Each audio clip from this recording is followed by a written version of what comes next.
Thank you for joining the U.S. Army Corps of Engineers Northwestern Division for today's conference call covering test flows from Fort Peck Dam.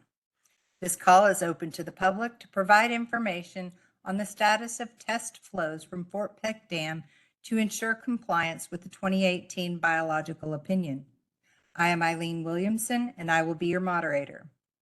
This call is recorded and placed on the Defense Video and Imagery Distribution Service for media reuse at www.dvidshub.net/unit/USACE-NWD. Your participation acknowledges your consent to be recorded. All lines have been placed on mute. To unmute your line to ask a question, press *6. The forced mute function does not work on all phones, so if I ask, please use your phone's own mute function and do not place the call on hold. Our question and answer session will take place at the end of the call. Today's agenda is as follows. John Remus from the Missouri River Basin Water Management Division will provide details regarding test flows from Fort Peck. Joe Bonneau, manager of the Missouri River Recovery Program, will provide an update on monitoring, and Pat Broughton from the U.S. Geological Survey will provide an update on fish telemetry. With that, I will hand the call over to John Remus. Good afternoon, everyone, and thanks for dialing in this afternoon. Some of you may or may not know we were supposed to begin the increases today for the second peak of the test, but we have delayed that to at least next Monday due to the high river stages in the Williston area. We have a stop protocol if the Williston gauge is forecasted to be at or above 22 feet. Right now, it's forecasted to be 22.6 feet. And it's forecasted to peak over the weekend here. We will, by we, I mean my team and the rest of the flow test team will reevaluate the situation Monday morning, at which time we'll make a decision on what and how to move forward. We may just delay the peak a week or so, or we may alter the peak a little bit to kind of fit it into the parameters that we see, and the parameters fit into the parameters of the original test flow, or we may not run this second peak. It kind of depends on how things look Monday through the end of next week. So with that, I will turn it over to Joe to talk about the monitoring, and then we'll take questions at the end, as Eileen said. Go ahead, Joe. Thanks, John. So the fish monitoring, Pat's going to talk about here in a minute with the latest, like he typically provides. So with all the other types of monitoring, it's ongoing as planned. Some of it may need some adjustment based on the decision on Monday on how to proceed. So a lot of the monitoring, including some of the fish monitoring, the timing of it depends on the timing of the test flow and whether the monitoring was going to happen at the peak or before the peak or after the peak or later. So that is one of the considerations for us, is what it will take to adjust timing of different monitoring efforts. It's definitely possible. We knew this was a distinct possibility. For those of them been involved with these discussions for a long time now, you know that these different constraints come into play, or expected to come into play fairly often. That's why when the EIS, it explains, you know, in a given year, the odds of running a test flow beginning to end as planned are not 100%, because the various constraints kick in and we need to adapt. And depending on which constraint it is and when it occurs and how long it occurs and all that, it's depending on all those facts that affects the decision on how to move forward. So that will affect monitoring, a few of the monitoring decisions as well, that we may need to adjust a few things next week. And we will explain that what we needed to do, how it was adjusted the next chance we get. But the fish are oblivious to these sorts of constraints, so you can at least get a new fish update today from Pat. And obviously we are anxious to just hear feedback from folks on the delay, input on what that thoughts you might have on that. So with that, that's all I have to add. Thanks, Joe. And we'll hand it over to Pat. All right, thank you. Okay, so some of you have been on the call since inception back in late April, early May. So now we are roughly 7 weeks into the whole flow test experiment. So those of you who have been on the call since the beginning are becoming very familiar with the form of these graphs. There may be some new people on today, so I will run through it, just explain what has happened through time. So flow test actually kicked in on April 26th with the higher releases out of Fort Peck Dam. Prior to that time frame, flows were about 6,000 CFS out of the dam, and that is shown with the black line. That is the discharge at Wolf Point, which is the target location for discharges. Discharge at Culbertson is shown in the gray line, and the discharges are presented numerically on the y-axis on the left of your screen. So that first increase in flow, those were the attraction flows kicked in, peaking out at about 18,000 CFS at Wolf Point, and then the flows decreased.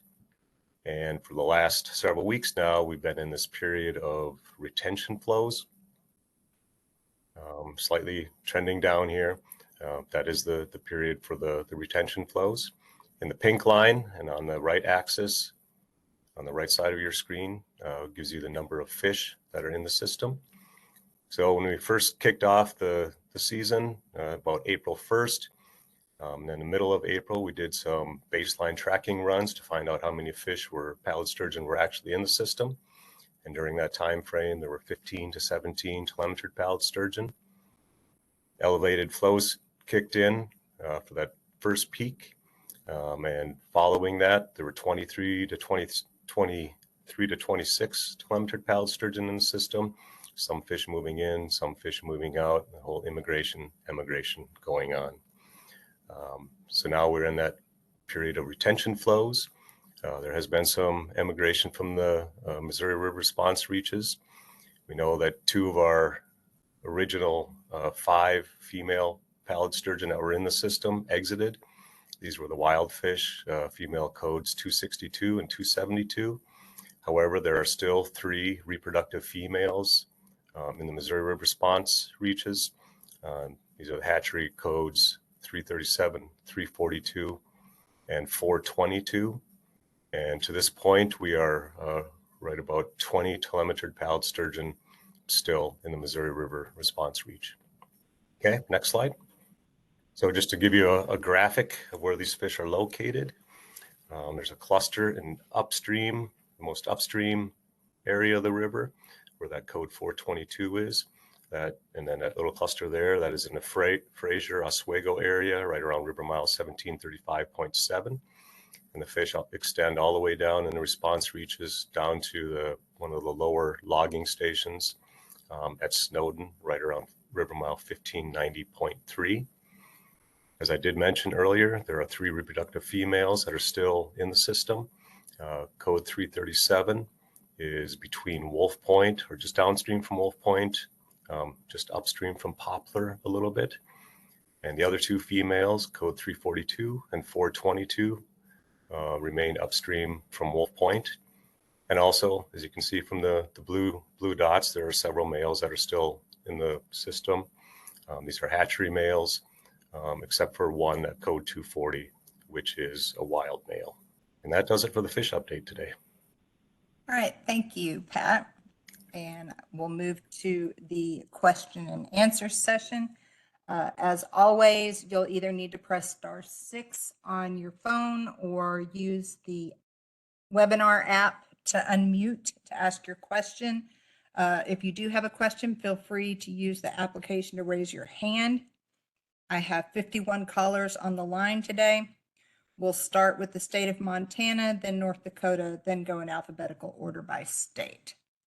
So looking at the app, I see Buzz, you have your hand up. Go ahead. Right, Buzz Matlin, farmer, Montana.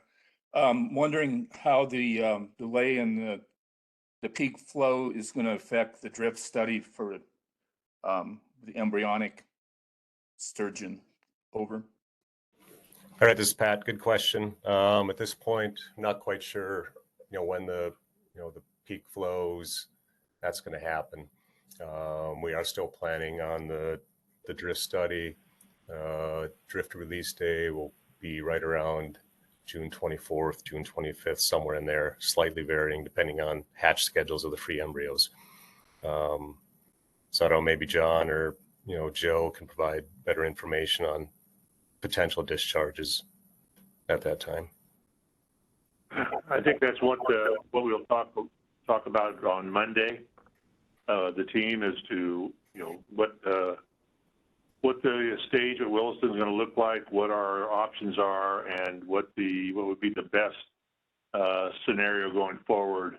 Whether and how that might affect the embryo study, how it might affect the spawning queue, so on and so forth. We'll have to take a look at what our options are and then pick the best option Monday.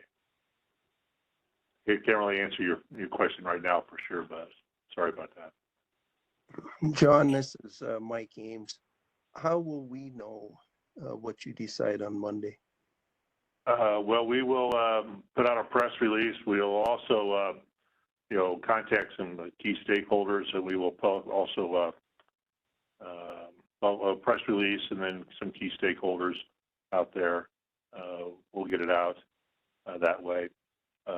Ironically, when we were talking about this the other morning on our call, right about the time we decided to delay the peak, we started getting emails from people. So we'll get the word out. Okay, thank you. And for those of you on this call, if you're not receiving the updates that when I email the press release out, you can send an email to the address on your screen, the missouri.water.management, and request to have your name added to our distribution list, and we will get you on that list. Typically, we send one email a month. Right now, we're sending them once a week as reminders for this call. Otherwise, you're not going to get spammed, I promise. Next question comes from Dick Iverson. Yeah, we got two quick questions. One is for Pat. Is the Yellowstone being used as much or more than last year? What's the stats there? Does it look like they're going up like they did last year?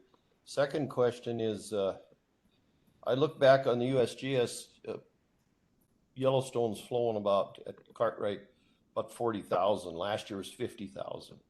So what happened at Williston that it's so high? Is Sakakawea, was it higher than you thought about? Or, I mean, to me, this is a low snowpack year, and then yet to have Williston so high, it just seems like, what's the reason? I mean, the river has been higher than 40,000 many times.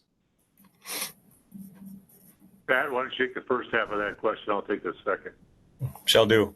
So Dick, as we speak right now, the male pallid sturgeon are packed in the lower Yellowstone. And there are also a couple of wild female pallid sturgeon down there as well. Yeah, there's a lot of activity down there right now. Is that normal, Pat, that then do they eventually go up, or is that packing down there at the Cartwright area? Is that normal for this time, or is that more than normal? No, it is pretty normal for this time. After doing this now since 2011, 2012, that lower area near Fairview has been a very highly used spawning area. You can have aggregations of males, like up to 15, maybe in some cases even more telemetered males than that, at the spawning site. You sit there, you wait for the female to come into that aggregation. So it is very, very common. There's been a few other years though when spawning has happened in different places, like last year up in the Tongue, the Powder River. And there weren't a whole lot of males in the lower portion of the Yellowstone River last year, but they are this year again. Okay, Dick, the second half of your question is why is there so much water? I don't think that there's necessarily that much more water there. This is a low snowpack year, but if you look at the snowpack in the Yellowstone River Basin, we had lower than normal snowpack, but it kind of came and went after the peak. We would lose a little, then it would snow some more, lose a little, snow some more. We're actually melting about on the average curve right now. The snowpack kind of hung on for a little while. So the snowpack, while it's less than normal, the runoff is the timing of that runoff is probably a little more normal than we would see. Not necessarily the amount, but the timing of it. The river isn't necessarily that high in Williston. It's just during the EIS and the formulation of the test, we set what we call a stop protocol, or here we're using it as kind of a delay protocol of a stage of 22 feet. That is the base of the flood control stage, I believe, or maybe it's the action stage. I couldn't tell you off the top of my head. We just set that stop protocol there. It's not that we're causing any flooding or that there's any particular flooding going on. It's just that it was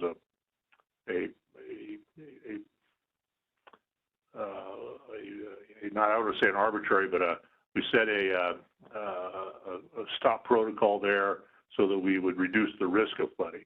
So it's not that necessarily the water's running high. It's just that we hit our protocol at that particular location. I hope that answers your question. Well, sort of. Do you think maybe another year you'd drain Sakakawea down a little more so that you have a little more cushion? I don't think that the Lake Sakakawea Garrison Reservoir is playing a role in this. It's just that we're hitting a protocol that is probably a little more conservative. So you're saying, okay, so the Sakakawea isn't backing up, causing a little bit. I don't believe it's backing up, no. Okay, thanks. Okay, next. Well, let me say one thing there, Dick. You said, in future years, will we drain Sakakawea to make more room?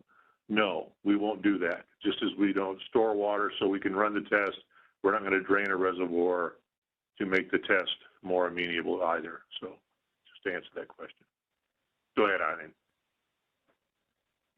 Thanks for that clarification, though, John. That's good information to have. Next question comes from Dana Berwick. Yeah, I guess my question would probably be for Pat.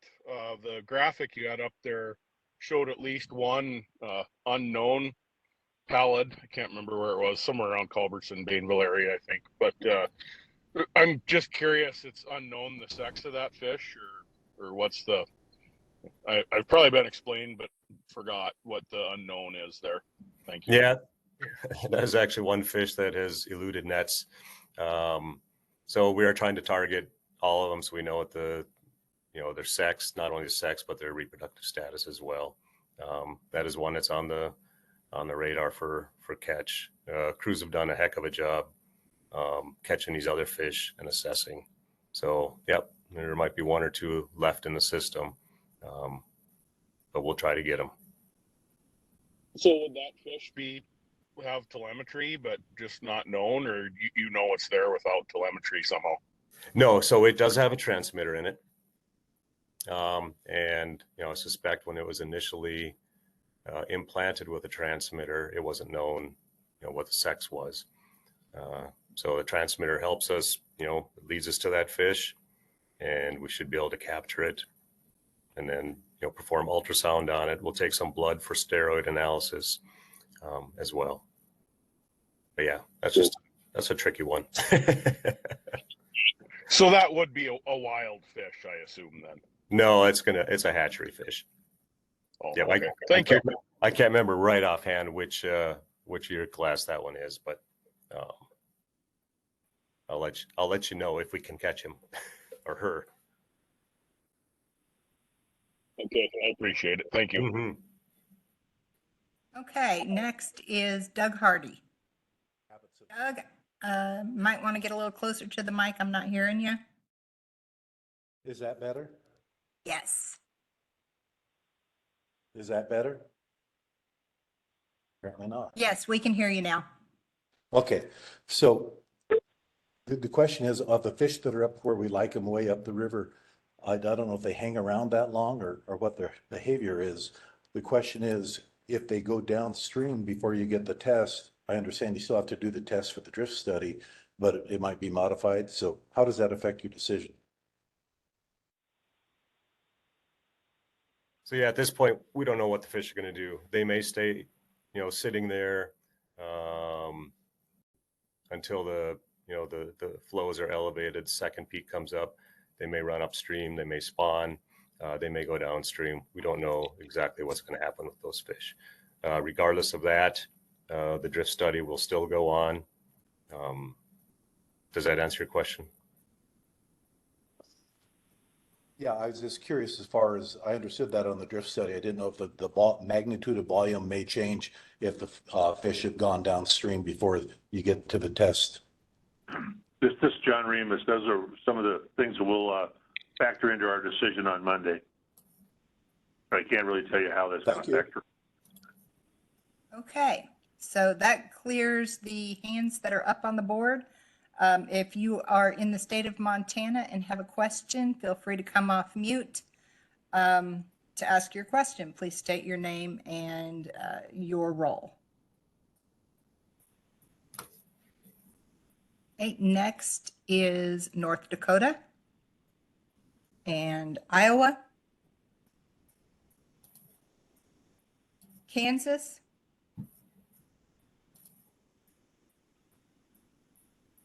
Missouri,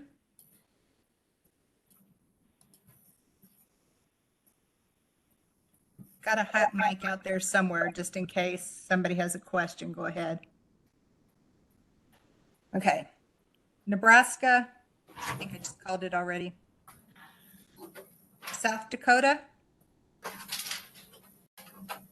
Hey, Paula Stowe, you have your hand up? Yeah, thanks, Eileen. Question for John. On the levels of Fort Peck Reservoir, are you at all concerned on, especially on the recreational access facilities on the upper end? Are you getting close to where some of those will be out of service because of these releases, or where are you at on that?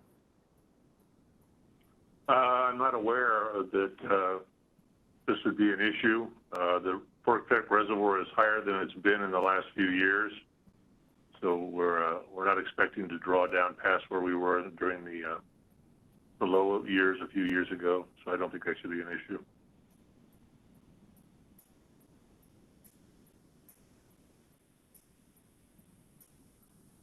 Okay. Next is Wyoming. Okay.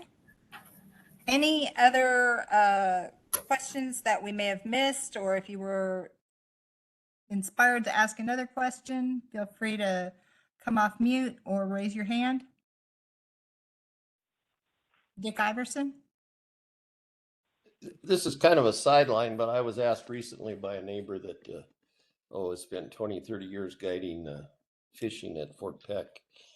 And he asked me how this was going to affect the nesting or the spawning of the walleye on Fort Peck. Because in the old days, when they originally changed, they had the water coming up during spawning, and it's a little earlier than June. So Pat, have you had any other questions about that, or is this late enough it's not going to affect the walleye spawning? Yeah, I don't really do anything up on the reservoir except fish it, of course.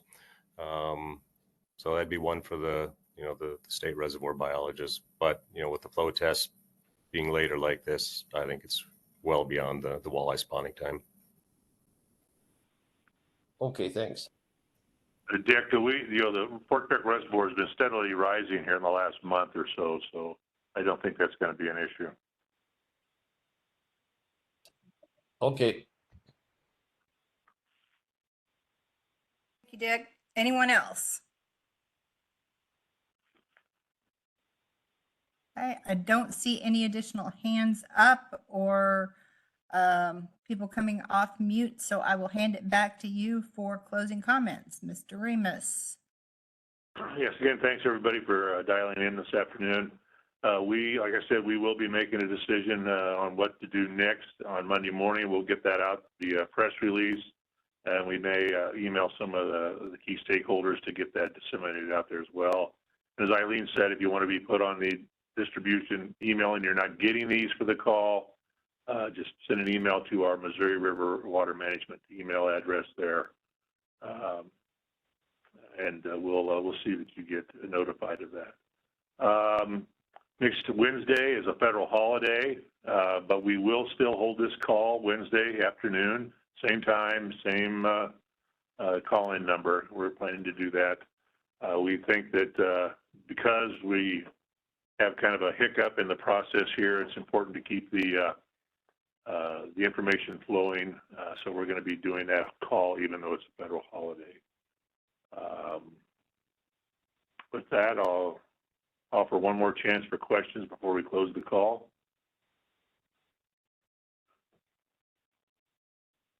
Hearing nothing, I thank you all for dialing in, and we'll talk to you again next week. Thank you.